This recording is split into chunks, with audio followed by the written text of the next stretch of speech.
I want you to imagine you're going to a foreign country, you don't speak the language, you have less than $300 in your bank account, and you're just going on a dream. You don't know anybody in the country, you don't know how to navigate. You've heard some of the most dangerous things coming out of this. It has a history of danger and just robbery, especially when it came to the Pablo Escobar days, but yet you go anyways.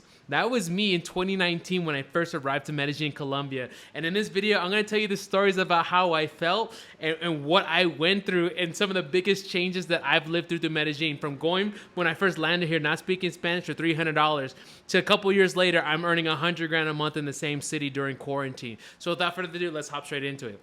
So guys, how did I land in Medellin for the first time? So if you're watching this, you're probably interested in Medellin or you're interested in the retreats that I have here in Medellin, but check this out.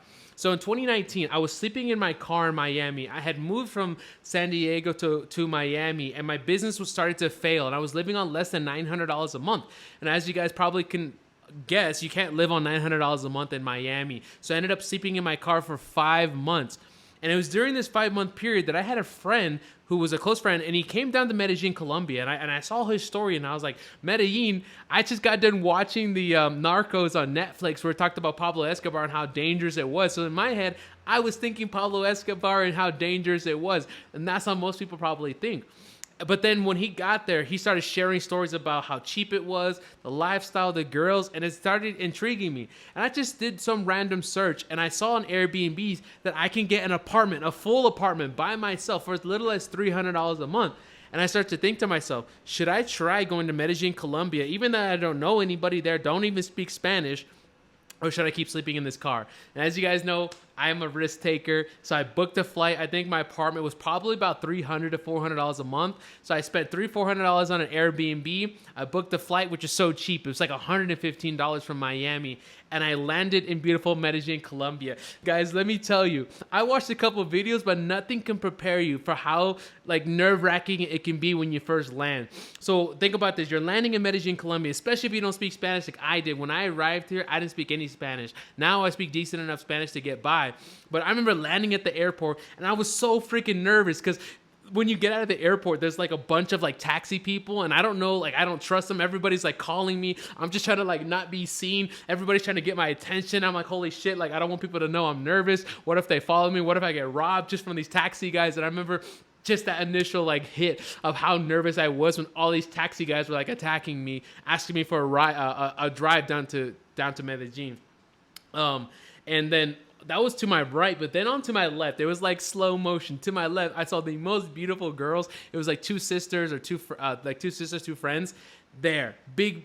I mean, everything was right, and I was like, wait, that is something I have not seen in a long time, even coming from Miami. So in my first 30 seconds, I'm bombarded with nervousness from oh my gosh, who are these people? How am I going to get to Medellin? And then on my left, I'm dumbfounded by these beautiful girls. And I was like, you know what? I can get through this. So luckily, I had an Uber set up, and I had to do this stuff myself. Nobody was there to help me. I booked an Uber. Gratefully, there's Uber. I probably would not go to a country that didn't have Uber, because Uber, I just feel so much safer than taking a random taxi, right? So I met my Uber. You always meet your Uber on the second floor when you land in Medellin. He picked me up. He took me down, and I remember just being nervous. Oh, it was even nighttime. I remember it was nighttime. And he kept talking to me, and I didn't say anything. I didn't speak Spanish. He was very talkative Uber, and you always sit in the front seat when you're in Colombia. You never sit in the back seat in an Uber. So I didn't say anything. I was like, man, I don't want him to know I'm a gringo. I don't want him to know I don't speak Spanish. I don't know if he's gonna take me. It was just complete nervousness, right? And so I didn't speak anything. I try to be as minimal as possible, just say where I'm from, and that was about it. And so, guys, one of the biggest mistakes that I won't say mistakes because I got through it, was I didn't book a hotel. Okay, if you're coming for the first time and you're not coming through my retreat, or you're just planning it by yourself, go to a hotel for your first time. Why? Because you can put the hotel address directly to where you're going, right? So I booked an Airbnb, obviously, because I only had the $300. And so I had to go find this random address in this random city, and I didn't know how to navigate. And to make it worse, I landed at 12 o'clock, 1 o'clock in the morning. Guys, it was I remember I was about to cry. Luckily, the Uber was nice enough to stay with me, but it was a mess, man. It took me 20, 30 minutes to try to find this Airbnb. And I just remember after the whole owner, gratefully the owner was I was only renting a room, so he stayed at the house. We finally found me. I walked up, he welcomed me into the house, and I just like took a deep breath. Guys, I was so nervous, but it was no need to be nervous, right? So that was my first time in Medellin. And so after that, I kind of just started to get a feel for it. I didn't know where to go. I didn't know what to do, guys. It's a lot of mental work. So if you're thinking about coming on vacation, it's a lot of work to try to find out. Okay, let's just say you got the hotel part booked up, right? And you're not worried about where you're going to stay. What restaurants to go to, what area. You're probably going to go to Parque Yeres or Poblado. Guys, that's kind of boring. It's just a bunch of prostitutes over there. Like, that's not the real experience. If you're coming just for that stuff, I mean, go ahead, do that. But that's not the Colombian experience, right? Just going to Parque Yeres. Because if you really think about it, no real Colombians are in Parque Yeres. That's where, if you're probably watching this, you know it's like a lot of prostitution there. So the local girls, the really good quality girls, the really good quality Colombians that you're going to meet, they're not going to be in that area. They're going to be in the Provenza area, which I didn't know until later on.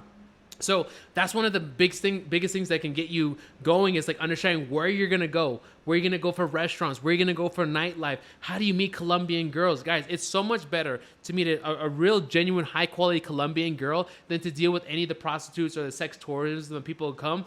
I can't tell you what to do, but guys, there's so much more virtue and fruit when you invest into the country, invest into actually having high-quality relationships, whether it's with a Colombian guy, another expat here, or with or one of the girls, a high-quality girl that you find in Provenza or a university. But guys, it's so much better. It is difficult to find these people if you don't know where to go.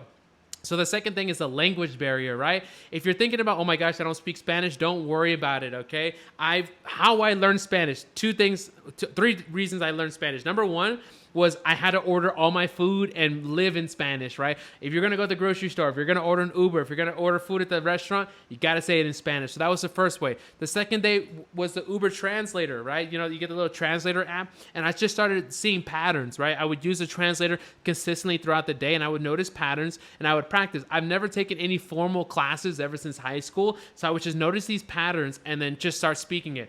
Third one, to be honest, dating, right? I love dating life. I'm a single man, and dating the Colombian girls it's definitely a good thing that's out here. And so I've been on so many dates with the girls. So I practice telling my story, who I am, what I do for work, and I've dated so many girls here in Colombia, so I was able to speak the language, right? So if you're coming here, you don't speak Spanish, you don't need to worry about that.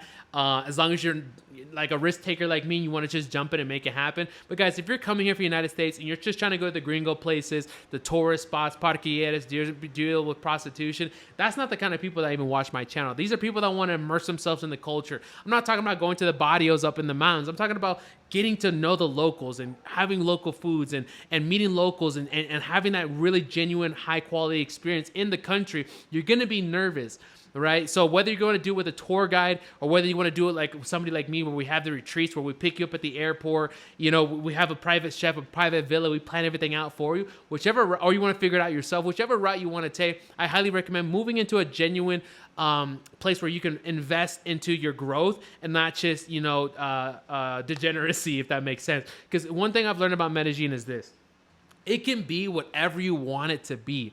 I've lived all the experiences of Medellin. You can be degenerate, right? Drugs, girls, prostitution, whatever. Just complete degeneracy. That's one way you can do it, and that's all you can get out of Colombia, and it will feed it to you. The next thing that it can be a great healing spot, a place where you can meditate, a place where you can do spiritual things like ayahuasca or shrooms, or have retreats, or have genuine relationships with people, right? A spiritual, like, awakening and spiritual breath. Or it can be a party time where all you do is party and go out and drink and nightlife. You can do that. Or you can just be on straight adventures. Or it can be economical. It can be pet houses. Whatever you want. It's like Grand Theft Auto here. Whatever life you want to live, Medellin will supply it to you. I like to say that Medellin is a mirror. Like, I have this big mirror right here. Whatever you want to find in Medellin, it will give it to you. Now, I recommend that we raise our vibration, right? And pull more out of it and add to the country rather than take away by being degenerates. So trust me, I live that life, so I'm not promoting that. I want people to come in here and have fruitfulness and leave better people than when they arrive, and leave Colombia and Medellin a better place than when they arrive. So that was my first story of Medellin, Colombia. And the very next video, I'm going to talk about when I landed here once again. Because, by the way, I lived in Medellin for 5 years, and I traveled many places around the different coasts. So in the very next video, I'll talk about my travels throughout the Colombia, and then I'll talk about when I landed in quarantine and I was stuck here. All right, so without further ado, thank you so much for watching my story on how I first landed in Medellin.